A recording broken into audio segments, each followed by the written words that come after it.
Menjelang Hari Idul Adha 1444 Hijriah, Dinas Ketahanan Pangan, Pertanian, Wan Perikanan, Bidang Peternakan, Wan Kesehatan Banjarmasin menggelar pelatihan penanganan hewan kurban.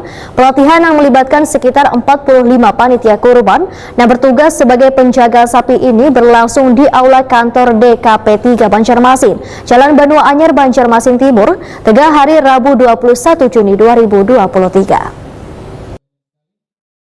Menjelang Hari Raya Idul Adha 1444 Hijriah, Dinas Ketahanan Pangan, Pertanian, Wan Perikanan, Bidang Peternakan, Wan Kesehatan Banjarmasin menggelar pelatihan penanganan hewan kurban. Pelatihan yang melibatkan sekitar 45 panitia kurban yang bertugas sebagai penjagal sapi ini berlangsung di Aula Kantor DKP 3 Banjarmasin, Jalan Banua Anyar, Banjarmasin Timur, tengah hari Rabu 21 Juni 2023. Medik Veteriner DKP 3 Banjarmasin, Dr. Hewan Anang Dwi Jatmiko, Wetakoni Prima TV memadahakan pelatihan kepada beban tukang jagal sapi ini rutin dilaksanakan saban menyambut Idul Adha.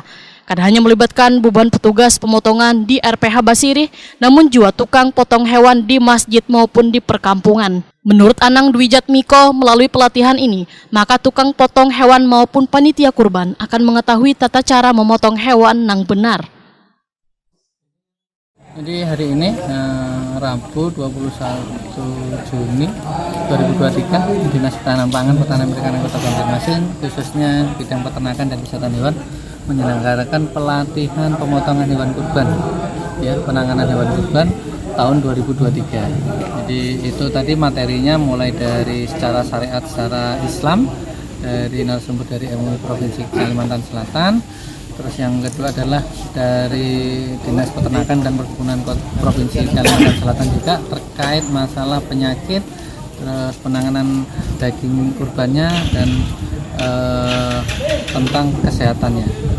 Yang terakhir adalah teknik pemotongan dan tata cara merobohkan sapi kurban.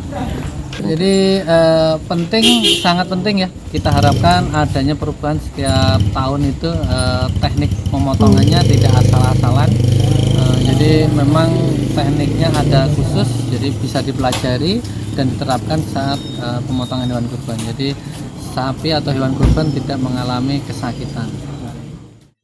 Sementara itu, anggota Komisi Fatwa MUI Kalimantan Selatan, Asfiani, memadahakan ada sebaran orang paham dengan tata cara menyembelih hewan kurban yang baik wan sesuai syariat Islam, mulai dari cara merobohkan hingga proses pemotongan hewan kurban. Asfiani berharap melalui pelatihan ini maka beban tukang potong hewan kurban bisa paham mengenai cara penyembelihan yang baik.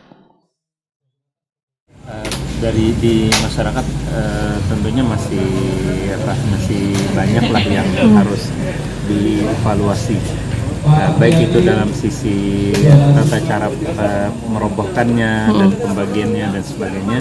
Oleh karena itu acara semacam ini kita sangat mengapresiasi dan kita berharap lebih banyak lagi nanti di tahun-tahun akan datang. Dan ini kan lumayan perwakilannya 9 orang per kecamatan. Jadi sangat penting adanya pelatihan seperti ini nih, baik itu dari sisi syariahnya ataupun dari sisi kesehatannya. Kegiatan ini menghadirkan pemateri dari Tim Kesehatan Hewan DKP 3, perwakilan Disbuna Kalimantan Selatan, Wan Pengurus Fatwa MUI Kalimantan Selatan, yang menjelaskan secara terperinci terkait tata cara penyembelihan hewan kurban yang benar.